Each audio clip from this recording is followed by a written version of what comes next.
Hi, I'm Sharice Taylor. I'm the host of Time Matters, the Facebook page and podcast. And today I have an extra special guest. Her name is Dana Kaplan. She is the founder of Developing Empathetic Education with Dana, also known as DEED. Thank you so much and welcome to the program. Thank you so much for having me. I'm so excited to be here. Awesome. So I know you're in the big city. You know, I'm in suburbia in Virginia. You're in New York. And so we're going to talk about what you do and why you decided to develop this program. So tell us a little bit about yourself and about the program. Well, first of all, thank you again for having me here. I was attracted to your space because time matters. Time matters is a philosophy that I believe in. So what you're doing already is so essential to supporting my purpose in the world. I'm a firm believer that we are lifelong learners. And as an early learner myself, I realized that there were things that didn't make sense to me as a learner, but I couldn't put my finger on it because obviously I was developing and I wasn't really sure what that was and what it meant. Mm-hmm. And as I continued through my education, I became very clear on the fact that not only were we not receiving social emotional awareness as children, parents weren't receiving it, teachers didn't know how to implement it.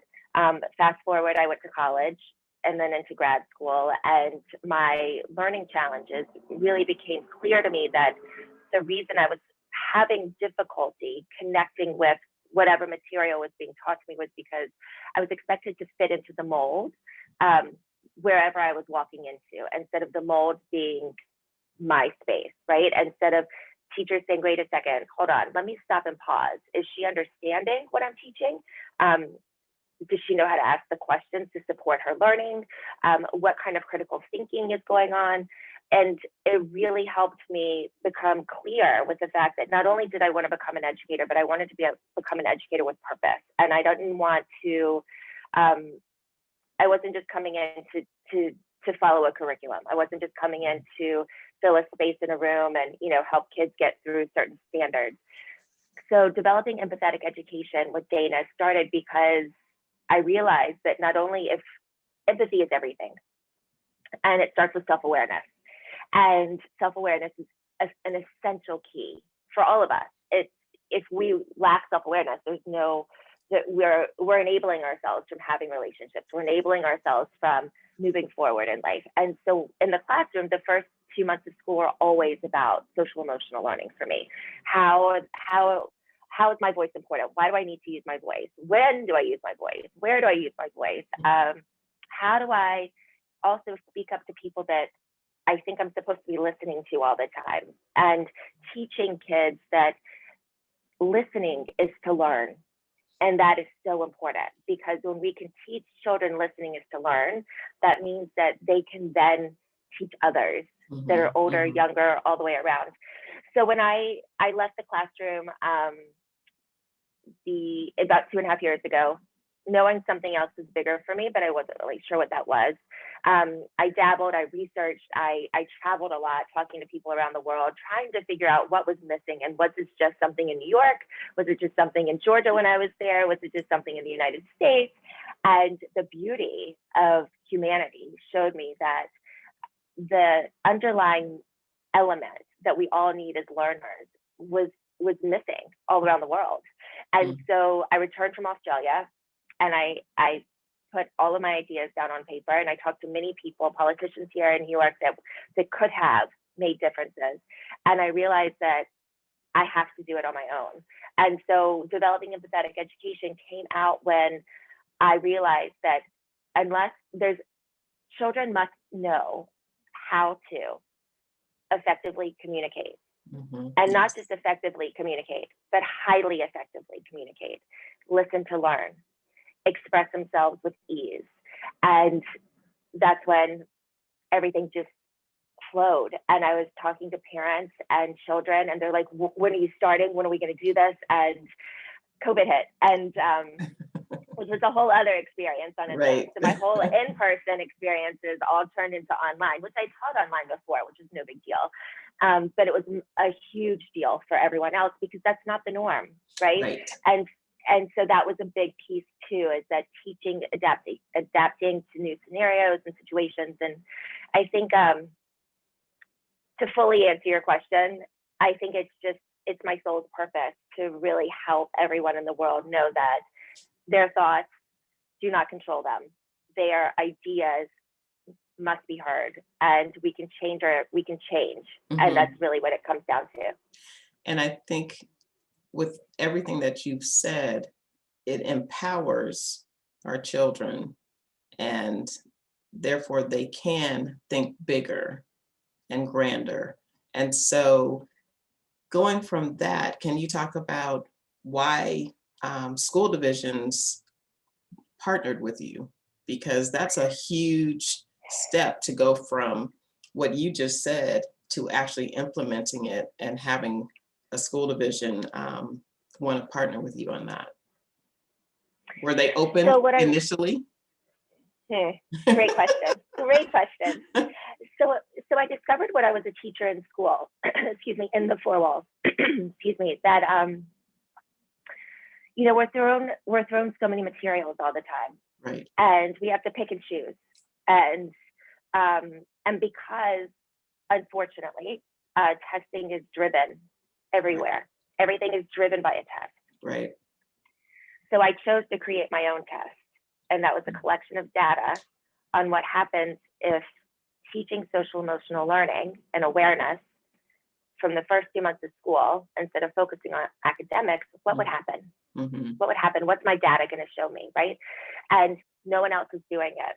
And what I had, my data proved year after year after year that not only were my students in kindergarten moving up to from baseline, like knowing their letters and numbers, some not even knowing their letters and numbers, Mm-hmm. some not even knowing how to write their name in right. kindergarten, right. moved to third grade in 1 year span. Mm-hmm. And the only reason all of my students were able to have such spectrums of learning was due to the fact that social emotional awareness was infused in everything we did, Mm-hmm. and the focus for the first 2 months of school. So when I then left school, because I realized no one else was putting in that energy, and right. It is a lot of energy.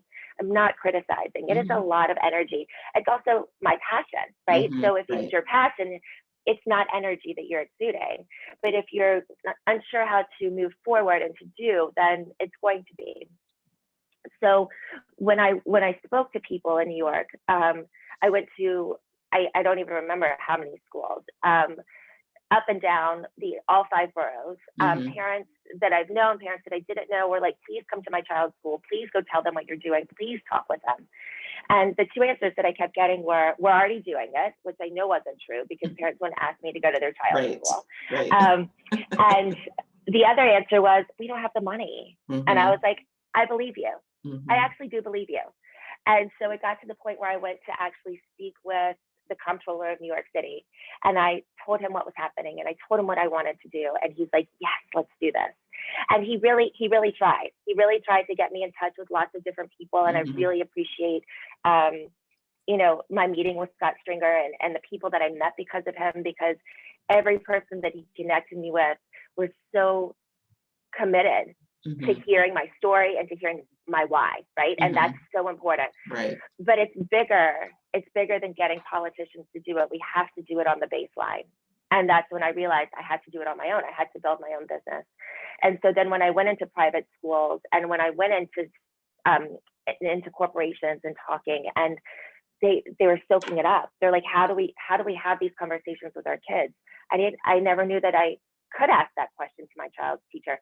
I never even knew that my child wasn't taught, to be able type to of do learning. that. Right. Yeah. And so it's been I get the chills talking about it because again, it is my purpose, and it is why I chose education. Mm-hmm. And I want to make sure that as hard as it is, and as many no's as I've heard, and as many no's as I know I'm going to hear in the future, right. It just fuels me. It fuels me because I am confident, I'm committed, and I have so much belief that every person coming into this world can receive so much more. Mm-hmm. And I think that's another reason why I'm so attracted to the work that you're doing, because when I look at, the people that you're working with, you're empowering high schoolers to think bigger and bolder. Like, why do I want to go to college? Like, what is college for me, right? Right. Am I really ready for college? Would it make more sense for me to like take a gap year and Right. explore Right. and maybe get an internship? And I know finances are going to be a thing, so maybe I need to think about getting a second job, but like, can I balance all of these, right? And that's the beauty.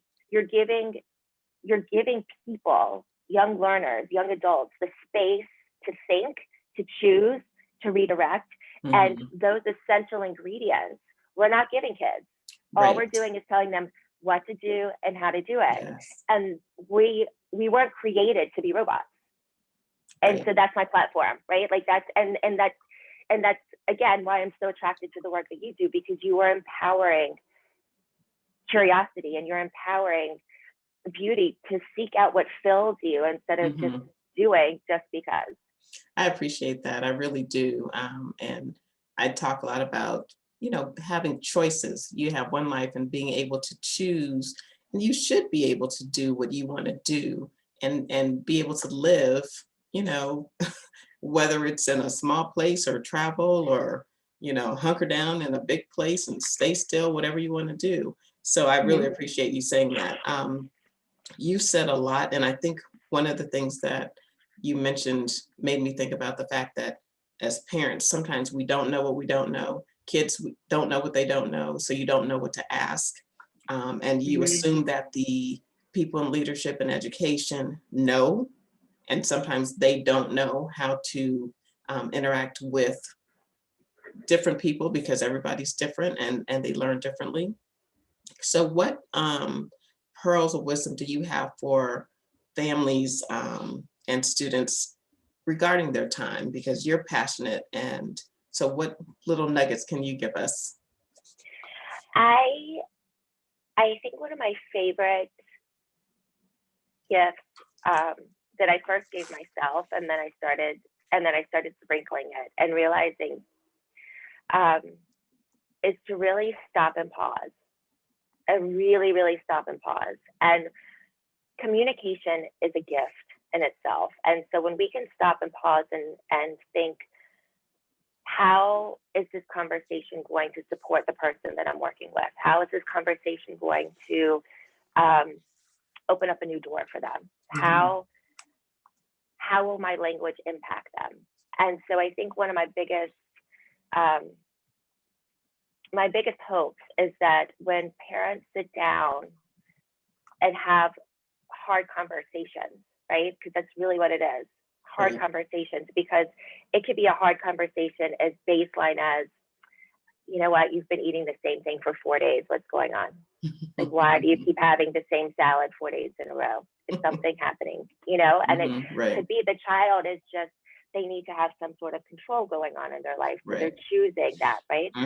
Um, Hmm. and, the, and then the hard conversation can be as severe as the sky's the limit. It could be anything. Right. And I think when we really pause, um, and and are purposeful about how we approach Hmm. conversations, Hmm. we can really connect.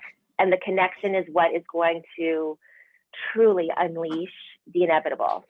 Right. So if that's one thing that I can leave everyone with, that I think that's the most um, purposeful, because it's how and what we say, Hmm. right? Hmm. It's remember, you are not responsible for anyone's feelings, and you're not responsible for how anyone's ever going to react to you. Thinking about what you're going to say before you say it and knowing what may affect them Hmm.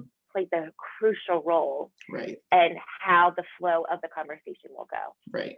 So I Awesome. think that's, yeah. I mean, you kind of tied it all in together. Is there anything, is there anything else that you want to add that maybe we didn't talk about? If anyone's interested in finding out about what you do, where can people find you? They can go to my website at danakaplanteach.com. I love meeting new people. So anywhere in any way. again, my whole purpose is just to really help and support and propel people to do what they want to do in life. And so however that works, organically. And Fantastic. Well, I always end my program with thank you for taking the time to speak with me, and remember, how you spend your time matters. Thank you so much for taking time to speak with me. thank you, really, thank you. I love what you're doing. Thanks.